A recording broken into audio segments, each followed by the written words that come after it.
Hi, I'm Kristina Dennis, and you are listening to the Recovered Life Show. Every week, we bring you a Recovered Life discussion all about setting healthy boundaries and how codependency could be keeping you from living your best recovered life. Remember, addiction is a life-threatening condition, and the information in this discussion is provided as a resource only and is not to be used or relied on for any diagnostic or treatment purposes. This is not a substitute when professional diagnosis or treatment is needed. Now let's jump into the discussion. Setting healthy boundaries.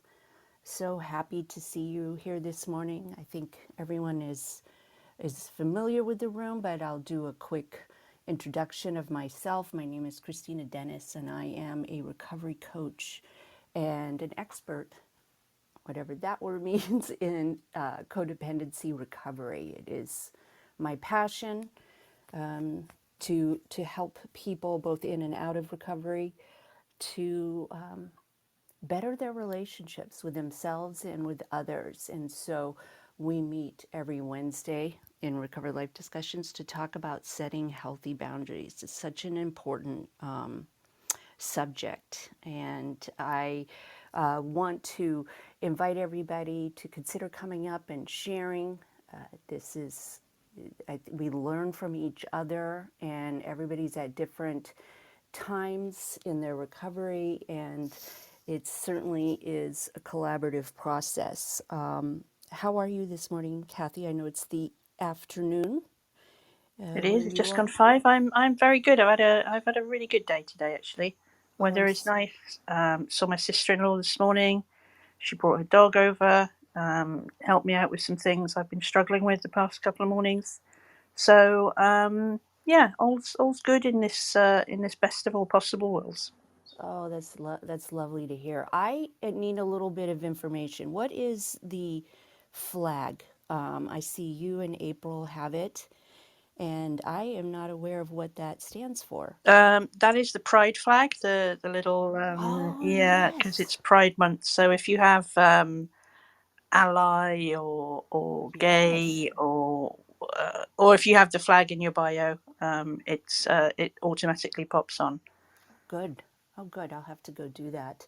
Well, I want to start the discussion off with just a quick intro, because we do have some people in the room who haven't been here, on codependency itself. I always try to share a little bit about my story because we are in recovered life, and I am somebody who has been in recovery since 1997. And what is different about perhaps substance abuse disorder, or this word that has so many different meanings around it, codependency? And for me, it was very clear within that first year of my recovery from alcohol abuse that I had a serious codependency problem. And, codependency is very circular. The definition tends to be kind of confusing. And so, what I was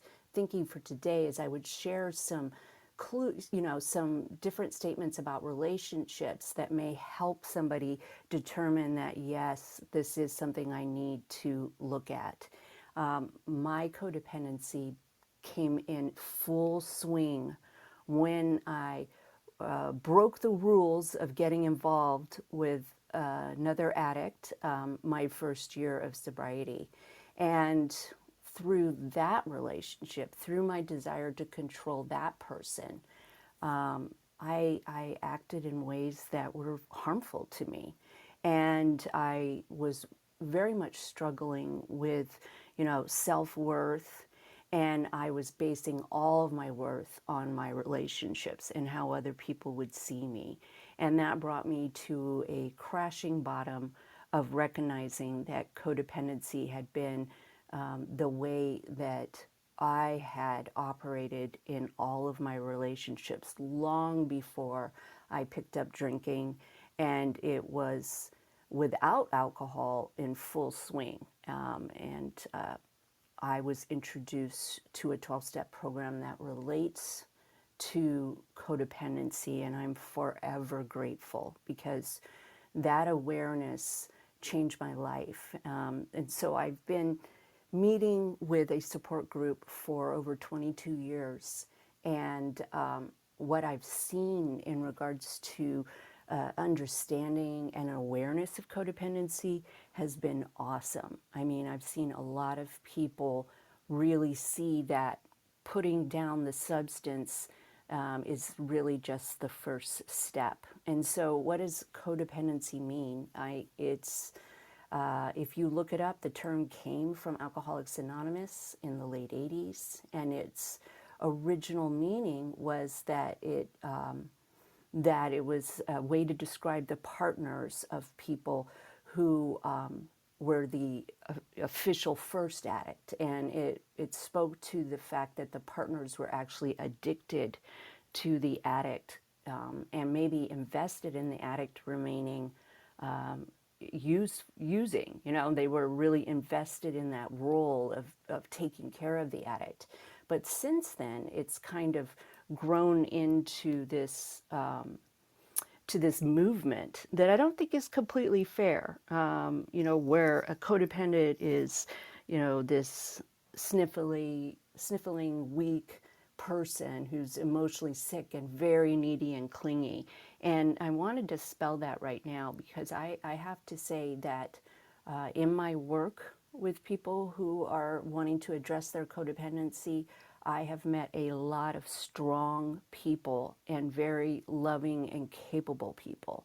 The problem with codependency is that and this is the definition I love, codependency is a behavior pattern of focusing on someone else's needs before our own and putting somebody else's needs first. Our whole self-worth is wrapped up in what other people think and feel about us, and what other people determine is our value. And that's where it becomes incredibly dangerous to me, because I will forego my own needs to please somebody else. And so I thought it would be very cool today. I'm putting together a workbook that will be free on my website. I'll make sure that I share about it as soon as it's completed, because I think it's so helpful for everyone, especially those of us in recovery, to really see these patterns as soon as we can, so that we can really start living a life that's based on our own value, and we can move forward with a lot of self-love.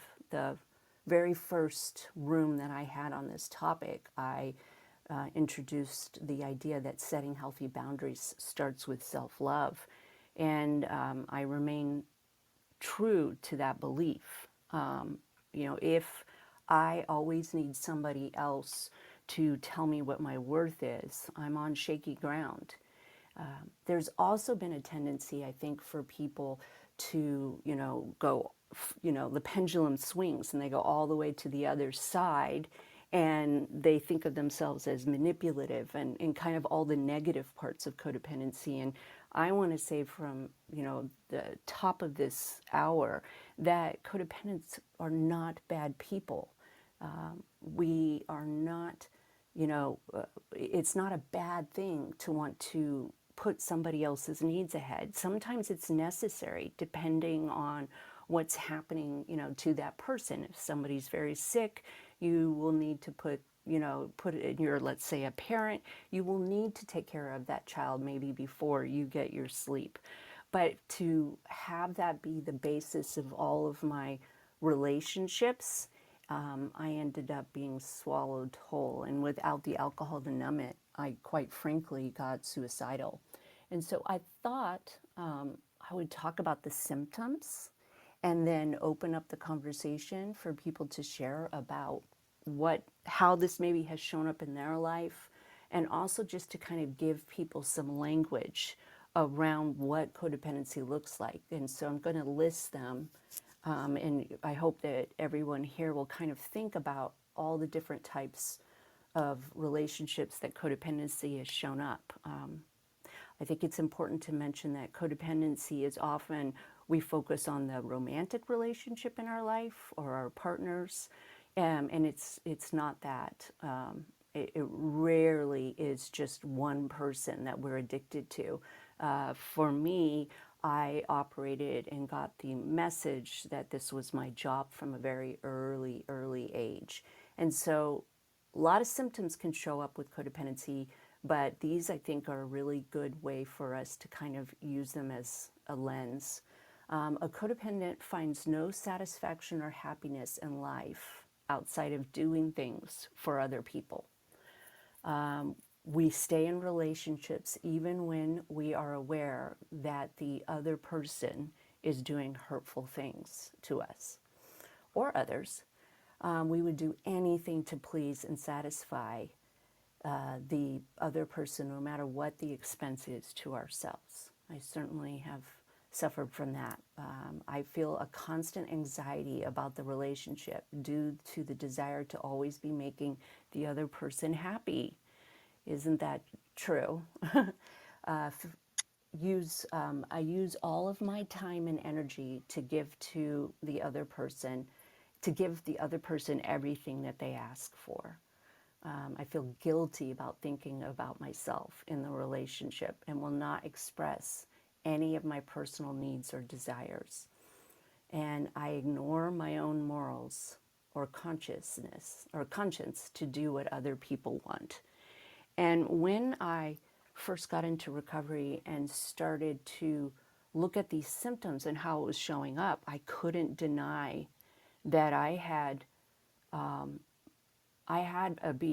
pattern of behavior that simply put the other person first, and it was in all of my relationships.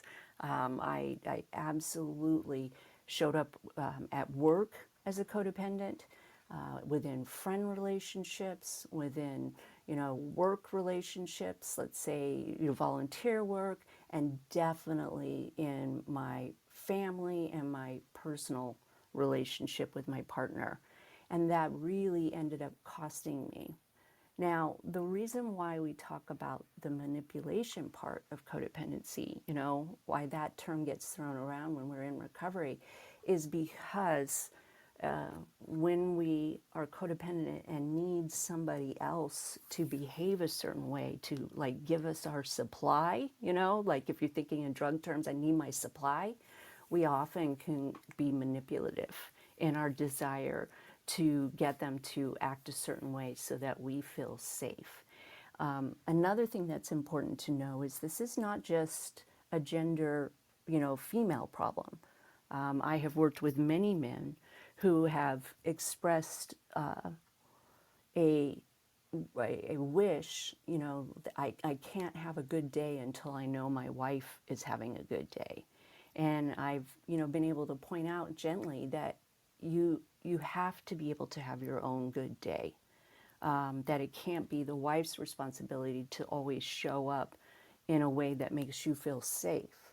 And so I'd love to first, pause and ask Kathy if you'd like to weigh in, and also ask people who are in the listening lounge to come up and share a little bit about your recovery.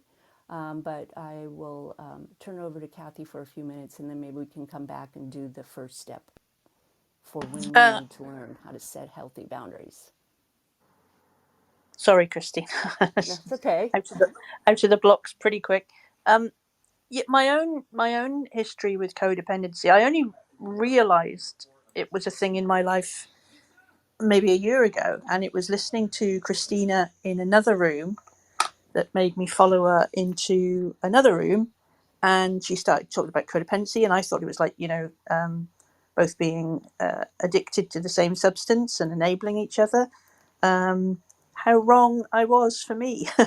And when I heard it described and when I heard some of the behaviours, I was like, oh, that sounds an awful lot like me, and it sounds exactly like me in all of my romantic relationships, and a lot suddenly made sense. It was like light bulb moment over my head.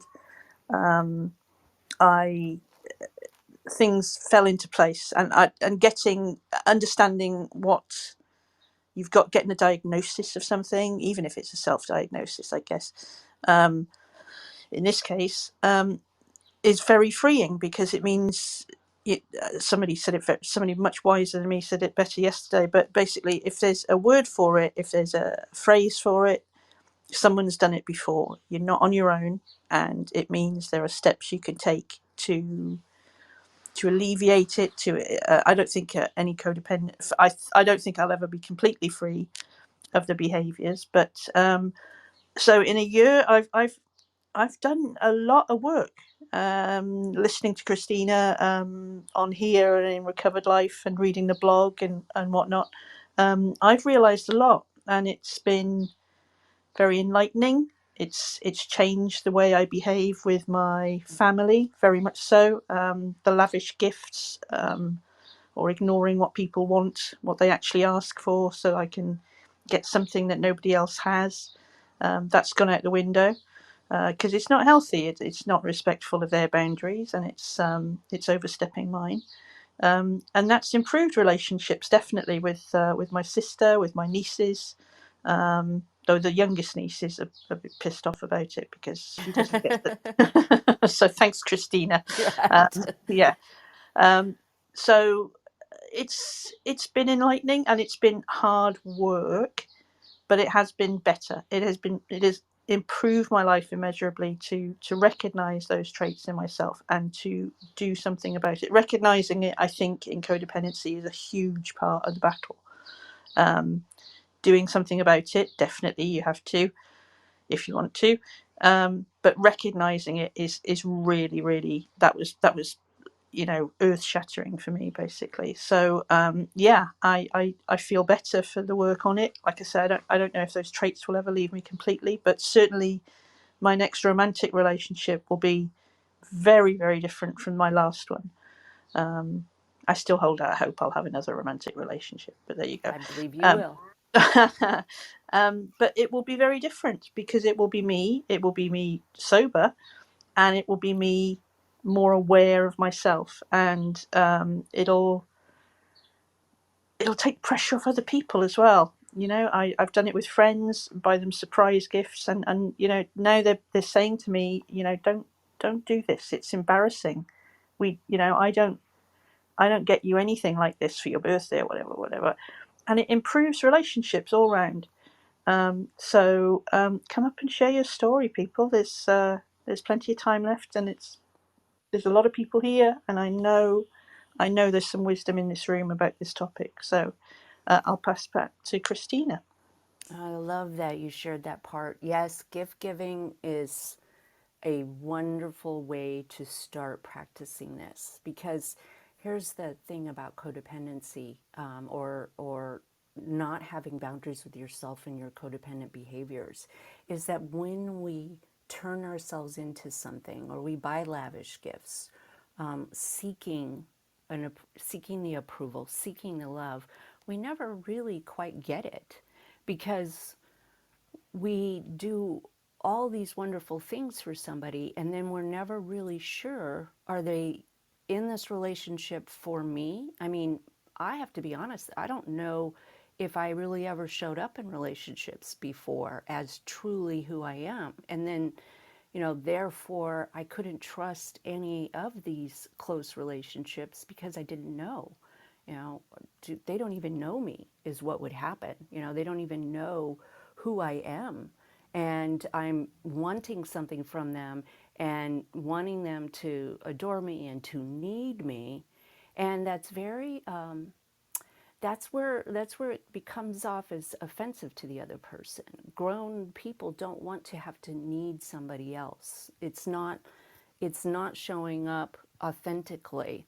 And and there are no, I mean, there's such a gray scale of different things that we can do, because you could easily push back and say, what's wrong with giving somebody a lavish gift?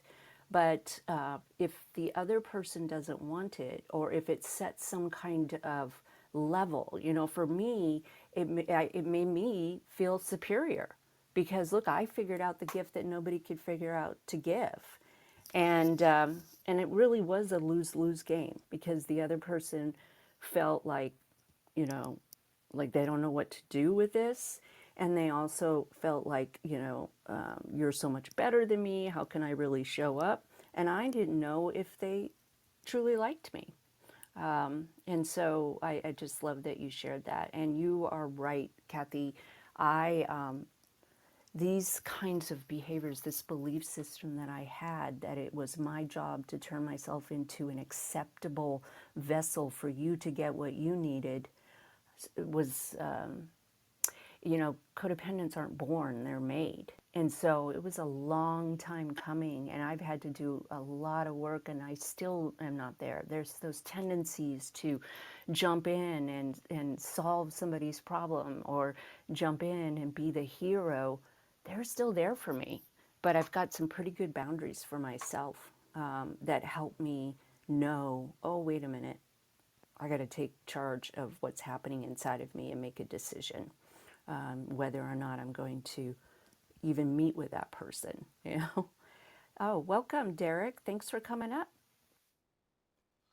Thanks, Christina. This is such a fabulous topic. I know for myself, when I did my inventory through my STEP program, that this is one of the highlights of the things that I needed to let go of, and have continued to make improvements in this area to where I feel comfortable today with who I am. But it's a day-to-day battle with wanting to rescue or persecute or uh, sometimes play the victim, oftentimes play the victim in scenarios of relationships, because of these tendencies. So I love this topic, and thanks for letting me up on the stage. Ooh, thank you, Derek. You brought up a really good point, that playing the victim. No, none of us want to think that we do that. I know I didn't. It was so far from what I wanted to be perceived at, or perceived as, but it was part of my story. And when I got into this program, because it was all about him and what he was doing and how he had hurt me and how he continues to do these things, and they asked me to do the inventory that you mentioned, I started to really see that this was not the first time I had been in a relationship with somebody who was an addict. And it was in every other romantic relationship, this exact same thing had come out. And I was the common denominator in all of those. So if the solution was outside of myself, if, the solution to my problem was that he would, quit acting out and just show up and give me my love, then it wouldn't have been the same relationship over and over again. I really had to look at my part in it. So I appreciate you coming up and sharing. Hello, Julia, or Julie. How are you? Hi, I'm doing all right. It's good to see you. Thanks. Good to be part of this room. I just a lot of what you were saying, Christina, about I feel like I've the identity of being, a people pleasing person and taking care. Some of my earliest memories are of taking care of people from the time when I was, I don't know, probably like 3 years old, like giving people things and helping people, and I was always praised for that. It's such an intertwined part of my identity and personality that I'm going to be 46 pretty soon, and I feel like I just recently have really questioned, like, who am I without being codependent? I don't even know. And so I've had some, a bunch of different experiences with doing therapy, and I always really struggled with when they would ask, what are your goals, because I just didn't know. I didn't know what I needed or wanted enough to even start there. So I feel like I am just beginning to really like uncover me, my authentic self, and who I show up as without being that person who's fawning and um, taking care of people and trying to please everybody. So I'm glad to be here, and so much of what people talk about really resonates as I kind of start to begin to know me in a different kind of way. So that's it. I'm finished. Thanks. Oh, you brought up so many good things, and a perfect segue into how do we start taking care of ourselves and how do we start learning who we are. I mean, it's because we can't really show up in a relationship authentically us until we know who we are. And first starting with the understanding that this has been going on since before we could drive a car. I mean, this is where I believe, and many researchers and people that are much more studied than I am will say that codependency comes from childhood trauma. And I know that word gets thrown around, and I've worked with plenty of people who don't necessarily consider themselves as trauma survivors. But the definition of trauma is any time that we didn't feel safe.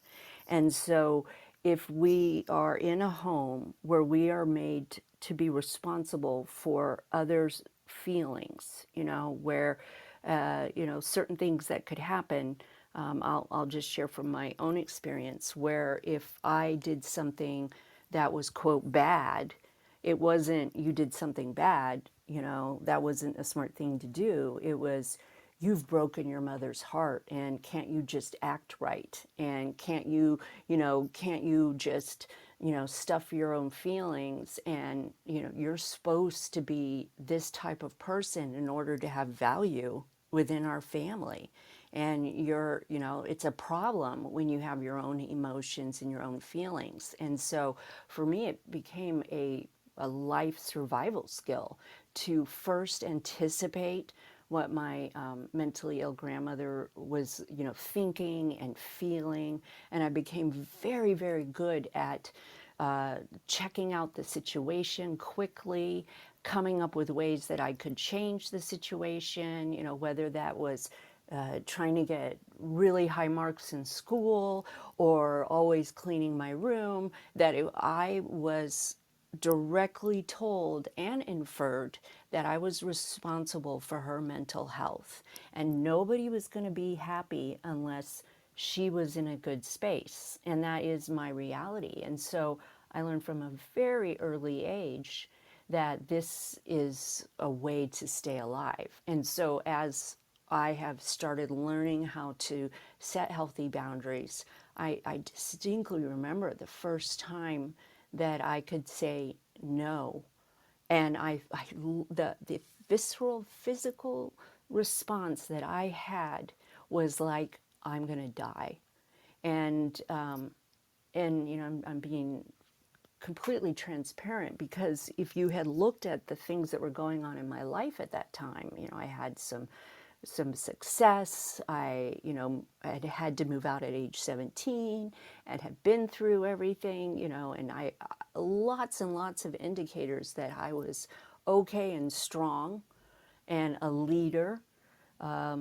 But saying no to something or risking displeasing somebody else put me in a physical reaction that was real. Like I had panic over it.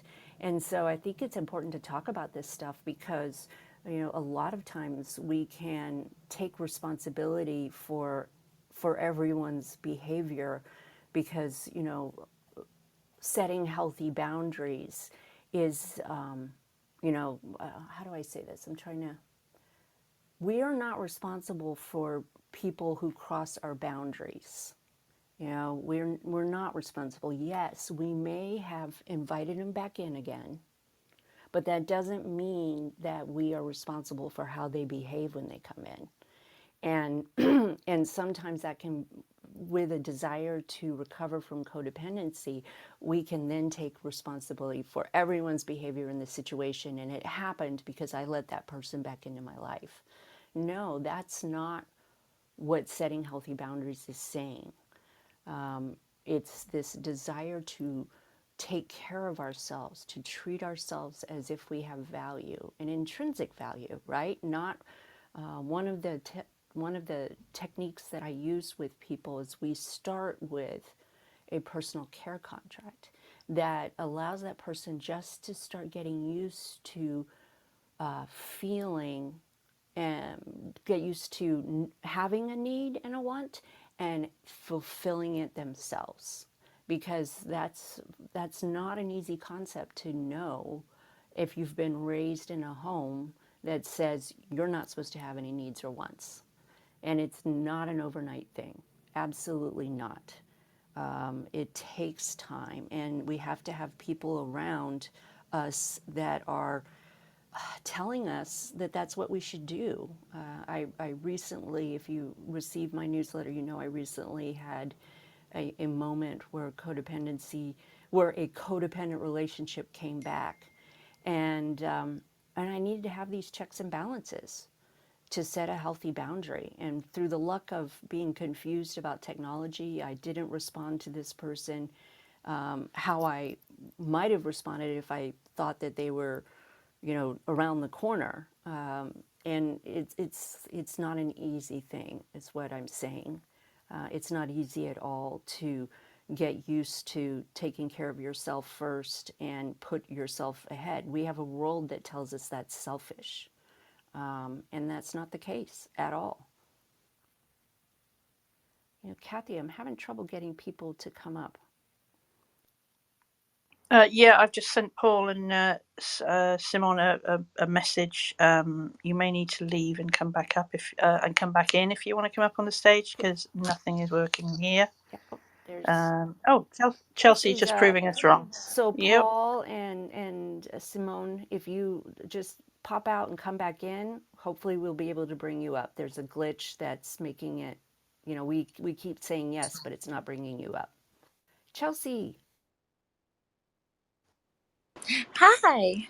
I can relate to Kathy, like hearing about the codependency from you specifically, like on the app, and kind of coming to terms with that kind of stuff, because you share a lot of stories that I can relate to.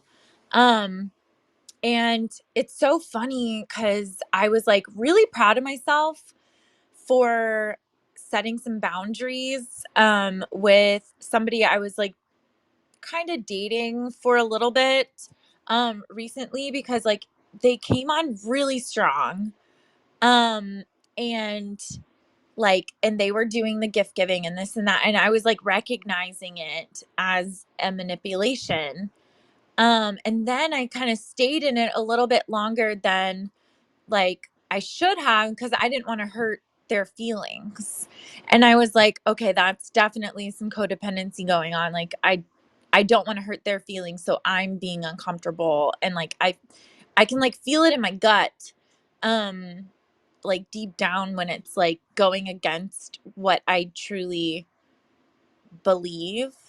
So I did, I was like, I can't do this. Like, I see you more as a friend and this and that. And like, and they blew up at me. So it was definitely like a lesson. Like, and I was really proud of myself for like setting those boundaries, because obviously the gift giving and this and that were definitely a part of me manipulation because of the reaction when I ended it.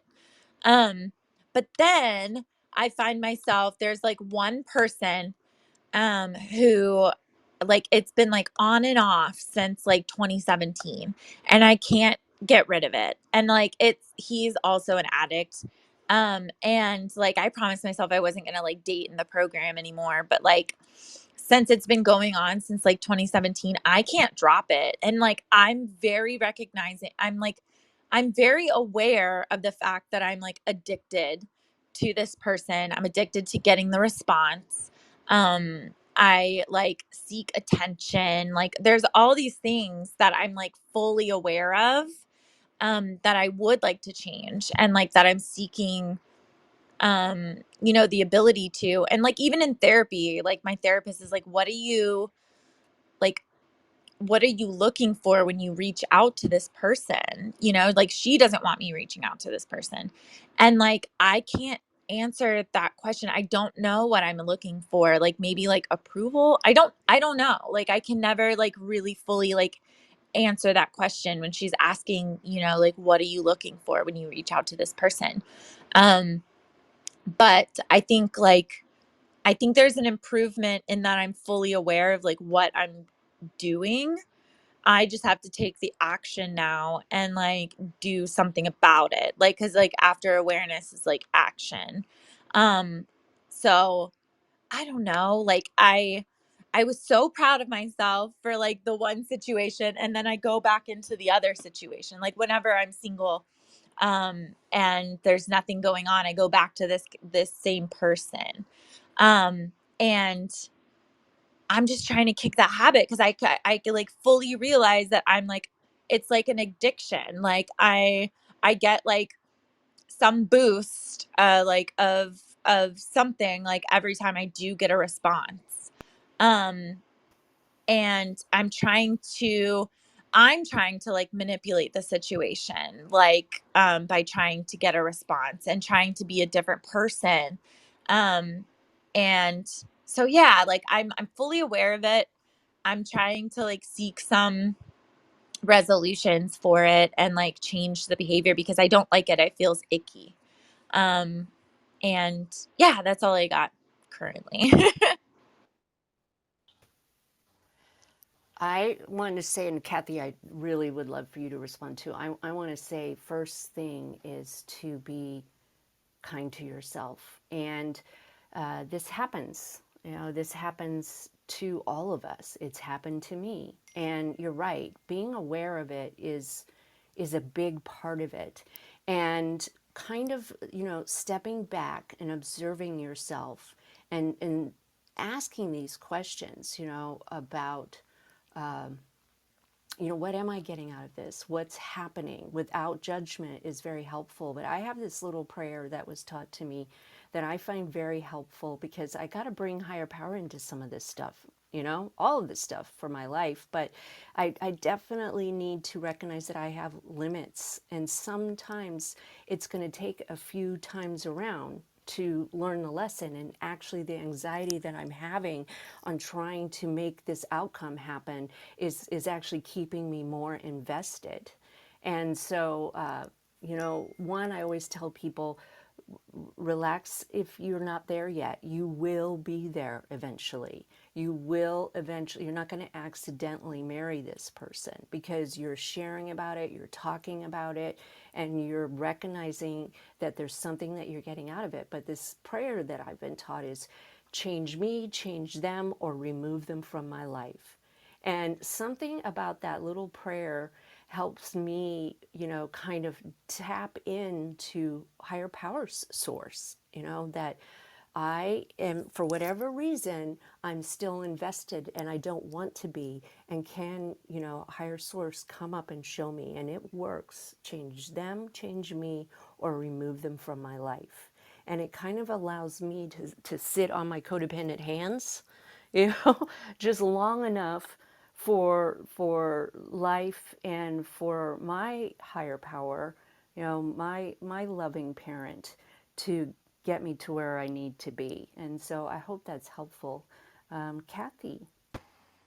Oh, absolutely agree with it. I love that mantra: change me, change them, get them out of my life. I'm loving that. And you're right, the sitting on your hands that we talked about, I think last week. The most difficult thing to do, the easiest thing to say. That works. I'm finding that works for me. Just not. See, as soon as Chelsea started saying somebody had been rude to her, I wanted to kick their ass, and I thought, no, that's not practical. It's not wanted. It's very not practical. But that's my first instinct to save, but no, sit on my hands, listen to Chelsea, listen to her talk it out, and come to her solution, because you ask the question and you don't get the answer unless you've got a solution. And listening to Chelsea kind of talk through it, it's like, yeah, Kristina's absolutely right. You will get there. You will get there, darling. And that's be done. Yeah, it's so helpful to just remember that, part of the reactionary reactions that we have when we come from a background of addiction is to, I'm going to make something happen and it isn't happening. And this whole idea of, I had a sponsor who used to say, wear it like a loose sweater. And so I can just say that to myself so that and then my nervous system kind of settles down. And it's like, okay, that's right. I will get there. It's okay that I don't see it right now. And that loving acceptance kind of loosens up this part of me that's holding on so tightly. So I just applaud your honesty, Chelsea. I've been there and I know for me what that felt like. And I'm just, I just think it's awesome that you could share that with us. Simone. Hello. Lovely to see you. I just find this subject really fascinating, so thank you for opening the room up, setting healthy boundaries. I just wanted to hear your insights into a recent situation I found myself in. So I met this guy online and it was a bit of a whirlwind. It was very intense for a month. He invited me back to his in Cambridge and I stayed there because we both worked from home. So we both sort of like were working from home, chilling out, getting to know one another. And there were things he would do, which on the outside, I guess, would look small, but they did make me feel upset. It'd be the way he would speak to me. Like, say, for example, if I couldn't work his washing machine or I couldn't, or if I didn't cut the carrot up to the way that he wanted, he would just speak down to me. There was a lot of down talking, like, how have you got this far in life? You've got no like life skills. And he'd make these sort of jabs, and I'd just sort of sit there like, I don't feel comfortable with this. And I felt it in my body. And every time we had an argument, he would drive me home. I don't drive. So if anyone from the UK is here, he drove me from Cambridge all the way down to Dunstable, kind of like Luton area. And didn't really want to talk. Just said, the plan of action now is that I'll drop you home. We'll give each other a bit of space. You come to your realization of what you've done. And that's it. He didn't take on any accountability. Everything was my fault all the time. And it's really affected me actually. Like, I still stupidly have kept him on my WhatsApp and I haven't blocked him. And I still think about him a lot, even though being treated like that. But I think what I'm saying is strange because at the beginning you kind of overlook a lot of these red flags. And I think for me, setting boundaries meant I was sort of being uppity or kind of like, you know, but I was scared of losing him. Like, I just felt like being uppity or kind of like, oh, look at you, who are you, like, and because I sort of learnt later on that he likes arguments, I sort of felt like me standing up for myself would almost be playing into that dynamic. So I'd just be interested to hear what the others have got to say. Thank you, Kristina. Well, thank you for sharing. And it is very hard in the beginning to not only do we have this wonderful chemistry, that is telling us, that that's not a big deal, and then we have the judgment because in our world, healthy boundaries can be mocked. We can be told that we're, oh, you think you're perfect, and people who become very defensive can get us into that loop, that loop of, well, oh, this is reminding me of something that I happened in my history. And at that time, I didn't have the power to leave. So I had to learn how to become flexible and just go with it. And it's hard to kind of pull yourself out of that. But, one thing that I would say is one of the first parts of starting to set healthy boundaries in your life and arrest our codependency is attending to the nervous system and recognizing that when we have those feelings, it doesn't necessarily mean that person is wrong, but the nervous system doesn't lie. It's telling us, remove yourself from this situation and figure out what's going to happen. And when somebody continues to repeat and has no chance, like they shut the door down, they call it stonewalling, then it's going to be a big indicator that they are not the person I'm supposed to be with. Gottman Institute is this wonderful institute that's been able to predict with 90% accuracy which couples out of thousands and thousands of couples would end up in divorce. And one of the four horsemen is stonewalling, which is when somebody doesn't like an argument and they immediately put up the wall and say, nope, we're not going to be able to discuss this. And so all of those are really big red flags. And it's so easy for us to take the onus and the responsibility on that we need to react to this egregious behavior in a way that is polite, that we're not going to hurt their feelings, that saying, that's not okay is somehow being selfish. I mean, that's not only is that a system of patriarchy, it's a system of the dominator model. And most of the world is still based on that dominator model, where boundaries are mocked and they're not okay. And if it happens once or twice, then you say, oh, okay, this person is triggered. I can be loving, I can be compassionate.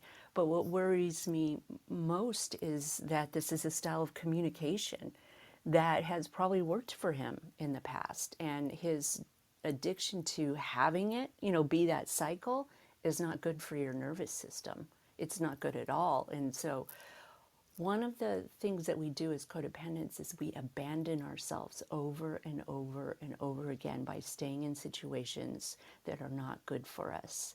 And so attending to your nervous system and really paying attention to what your gut is saying and going with it and removing yourself from situations is the first step to setting that boundary. So, and Chelsea kind of brought this up too.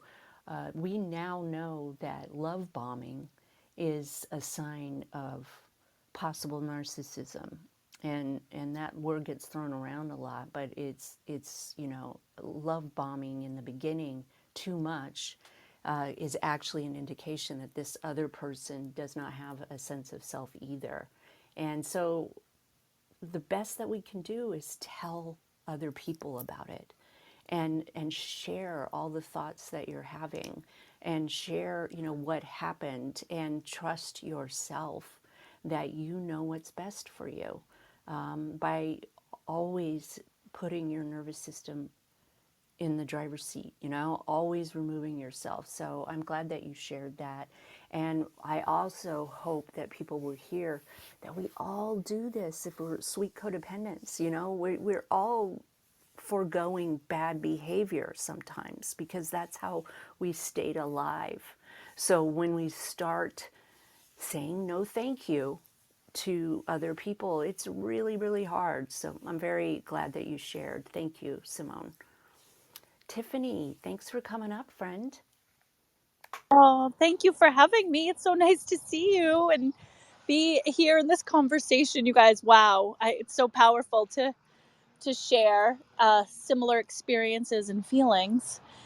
And I just, I'm in this, I'm in a space of discovery in my relationship with my husband, and hearing, what I've been hearing this week is that I'm never satisfied.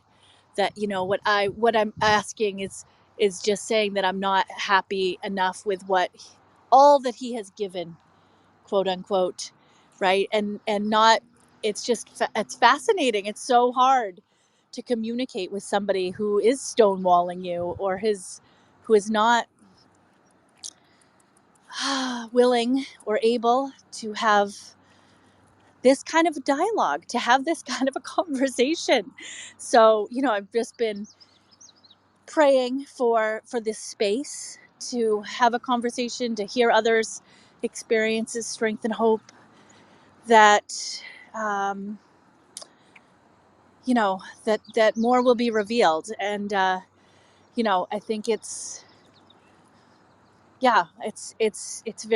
fascinating. I'm trying to be in this space and own my truth. Sorry, I'm in the middle of the road, the car just rushed by. um own my truth without feeling like, um, hold on, I'm sorry. All right, we'll wait till she comes back. I love the way that the direction of the conversation is going, and I think this would be a good time to talk about attachment styles. It's not unusual for traumatized people to find each other. In fact, especially when I work with couples, I'm completely aware of the fact that even if there is an addiction going on in one person's life, the other partner is also struggling with the same types of processes of wanting to escape or wanting something outside of ourselves to fix ourselves. And so there is a lot of, sometimes let me slow down just for a minute and get my thoughts together. Sometimes in certain 12-step groups, there can be a lot of words spoken to being independent and not needing other people, and this is our resentments, our expectations. And I have to say that I don't think it's as black and white as that. The opposite of codependency is interdependence. And when we are an addict and we attract another person, a lot of attention can go to us getting our sobriety and, we're the identified patient. But that partner of ours has similar issues. And so attachment styles have gotten really big. A lot of people have talked about them. And so I am an anxious attacher. There are two types where we anxiously attach to somebody or we are attachment avoidant. And so in my particular marriage, my husband is very attached avoidant. And what that means is that if I'm triggered, especially our first year, when I was triggered or scared to death about becoming open or having an intimate relationship, I would go on like, I need to talk to you, and we need to get this through, and can't you see how much you're hurting me? Even with lots of years of recovery, I was there struggling. Angry, inner teenager, inner child running the show, and he would automatically become defensive and would say things a lot like what we heard from Tiffany. You're never happy, you're manipulating me, now you're going to cry. And then I would think he was, just a horrible person and would immediately want to pack up and leave. And what we learned through a book called Hold Me Tight is what we learned was that interdependence is actually what we want. It's not independence. Of course, within a relationship, we have to have a sense of self. But when you're in a romantic relationship, it's interdependent, which means that we do have expectations of each other.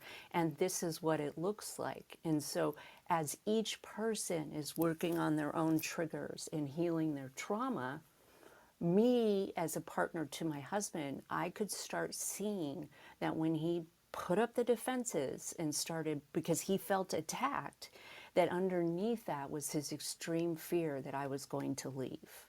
And underneath my screaming and raging and anxiously attaching and wanting to finish the conversation, that I was actually completely scared to death that he would leave. And so in that case, the defensive behaviors were not necessarily stonewalling, where the person refuses to be involved in a conversation or refuses to talk about it. It was a matter of both of us are tending to our nervous system and just having the willingness. And, I learned this phrase from Kathy, actually, originally, big doors swing on little hinges. So if I just could stop in that moment and have a little openness to the idea that even though he's screaming back, underneath that is his fear that I'm going to leave. And then he, in turn, could have a little bit of willingness to believe that she's not criticizing me. Like, I don't need to go into defense mode. What she's really saying is, I'm very, very scared that you're going to leave me. And so we went to therapy our first year, and it was really important that we did that. And if you're in in an addiction, you're in recovery, and you have a partner who is also in recovery, whether they actively seek out support or not, that we need to be working with a good therapist, and we need to have a place that we go to where we can gain a little perspective. And I would say this very confidently, that even though my first year was not a storybook, my first year with my husband was not a storybook kind of this codependent Hollywood type of rom-com, that I believe we needed every one of those moments to actually start learning to put the trauma on one side and us on the same side, opposite of it. And I think we could have a lot more discussions about it as we continue to have this room. But I just want to thank everybody who came and shared. These are not easy conversations to have, because when we start arresting our codependency, when we start taking contrary action, we have to look at the whole story. And it's important not to demonize codependency, but it's also important to really see how much it has robbed us of our happiness and our sense of self and self-love. And with that, let me see, Tiffany, did you get to a place where you could talk? Do you want to finish? I think I am. Yes. Can you hear me okay? Yes. Thank you. Oh my goodness. I was in the middle of the road with my pup who was just about to get run over. Anyway, I'm glad. Thank you for that. And yeah, it is I think you were talking about it, and even with Chelsea, I came in and heard your share, but of the awareness. And I remember clearly when I first got sober and being afraid to look at the hole in the donut because of what I might discover. And maybe I wouldn't like the person that I was or am. And I'm grateful that I had that experience feeling that way, because this setting healthy boundaries and becoming aware of my place in codependency and is a similar feeling for me sometimes, Kristina, right? And everyone, it's like sometimes I'm feeling, I feel worried, scared to look and have that awareness, and an honest evaluation of the situation. I want to have, but then I'm also afraid to have, right? Because what all of those pieces might mean and lead to, that unknown. But I also know that there's no other way through it. Yeah. right. There's no other way. There's no like, you can't hide in denial forever. It will come out, and more will be revealed. So I am again just grateful to have this community to come in and share with and be a part of, and learn and grow with. So thank you so much. Oh, you're welcome. And you're right. There's no way out. We can jump from relationship to relationship, but we'll always have this, this part of ourselves that we need to address. But I can say, because I want to end the room on a very hopeful tone, that that it's worth every bit of hard work. I have a marriage that I never even knew could exist. And it isn't because he fulfills all of my dreams. It's because I get to show up authentically myself and know for once what it feels like to be loved, because I'm here, not because of what I do. So thank you to everybody. Kathy, I so appreciate you willing to co-mod. It's always better to have you up here. And Derek and Chelsea and Tiffany and Julie and Simone. A quick announcement. Tomorrow we will have the 9 a.m. room with Damon Frank, the Unstuck room. And then there is a reschedule that's happening on Friday where Deanna and I will be going through the next to the last chapter in Atlas of the Heart. Keep the conversation going. Join Recovered Life, a community of like-minded people who are looking to live their best recovered lives. Membership is free, and you can apply at recoveredlife.us.